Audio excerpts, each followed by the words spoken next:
Estimados alumnos, bienvenidos a la clase de educación religiosa. El día de hoy vamos a ver la Iglesia en América. El objetivo de esta clase es analizar el proceso de formación de la sociedad colonial americana, considerando elementos como la evangelización, la esclavitud y otras formas de trabajo no remunerado, por ejemplo, encomienda y mit, los roles de género, la transculturación, el mestizaje, la sociedad de castas, entre otros. La administración de la salvación en América colonial. Tras la conquista e instauración del orden colonial en América, la corona española y la Iglesia católica dieron inicio a un proceso de conquista espiritual, proceso de difusión del catolicismo, permitiendo captar nuevos fieles y materializar la vocación universal de la Iglesia, junto con otros intereses. El elemento más importante que explica este proceso de conquista en América, tanto política como espiritual, tiene mucho que ver con esto que se llama el patronato eclesiástico. El patronato eclesiástico se estableció desde el momento en que el Papa estableció la bula alejandrina en 1493. Cuando estamos hablando de una bula, estamos hablando de un documento papal en la cual tomó una decisión. No es una sola bula, sino que fueron varias bulas alejandrinas que establecieron, por un lado, que el rey de España tenía derecho a conquistar los territorios que Colón suponía que eran los traidores de la India, y se las entregaba al rey de España. Por ende, automáticamente lo convierte en dueño del continente y va al ser el dueño también, que tiene algunos beneficios. Por un lado, el Papa otorgaba al monarca, o sea, al rey de España. Aquí tenemos al rey y la facultad de organizar la iglesia en estas nuevas tierras y recaudar fondos para su mantención.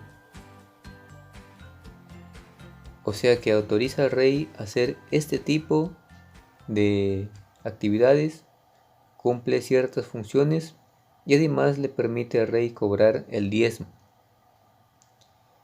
El diezmo es un tributo del 10% para las necesidades de la iglesia. ¿Qué función cumple el rey dentro de este patronato eclesiástico?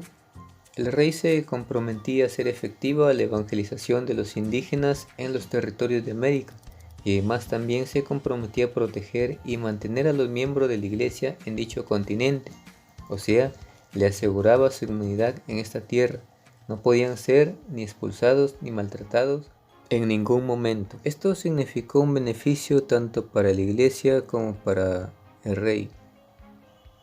Por un tanto, la iglesia, a través del patronato, obtenía recursos, captaba nuevos fieles y podía asegurar la protección y mantención de sus funcionarios en América. Por otro lado, tenemos los beneficios para la corona. La evangelización como trasfondo político. Moldeaba la cultura indígena según la moral cristiana, es decir, quería quitar toda idolatría que tenían los indígenas y enseñar la doctrina cristiana, y a ser más dóciles y leales a la autoridad. Con el mensaje de Cristo quería tocar muy en el fondo el corazón de estas personas y hacerlos dóciles. En este caso, la evangelización tuvo una organización. En este caso, quienes se encargaron de dicha organización fueron las órdenes religiosas que llegan al continente americano, de los cuales vamos a destacar a los jesuitas como los más juzgados dentro de este proceso.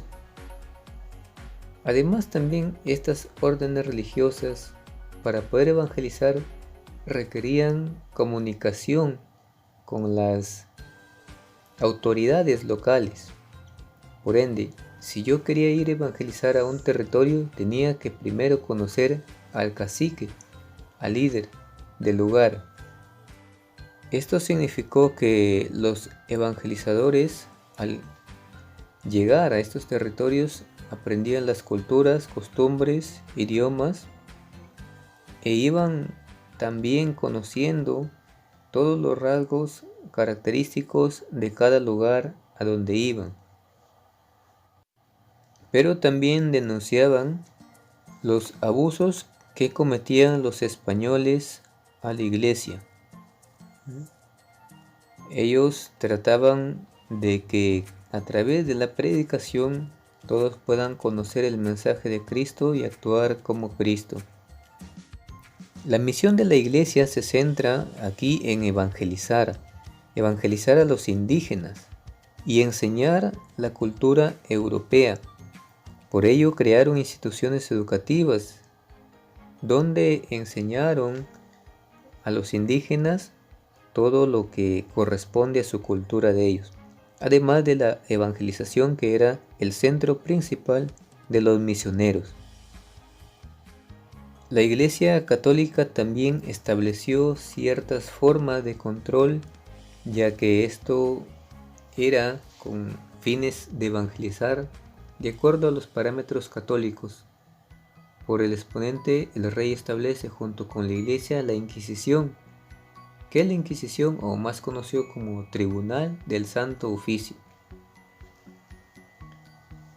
Tenía como función, en este caso, la protección o la defensa de la Iglesia Católica frente a otras religiones, a otras herejías, y aquí en América generalmente la Inquisición se encargó primero de perseguir lo que era la existencia de judíos conversos o evangélicos, protestantes en esta zona, cosa que fue bien efectiva, pero además también se dedicó a perseguir lo que ellos consideraban práctica de brujería o práctica de hechicería. En este caso serían los ritos que trajeron africanos y también los ritos indígenas. Estos fueron muy perseguidos por la Iglesia Católica, porque la asociada a la brujería y al enemigo, ellos consideran, y es así, como cosas malignas, cosas que están contra la iglesia, contra el mensaje de Jesucristo.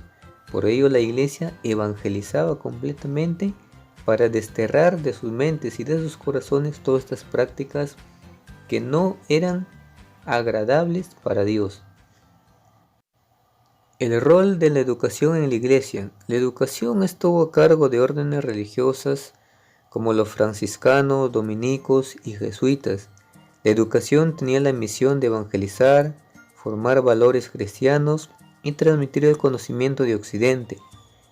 Educación informal de acuerdo a su origen social y género.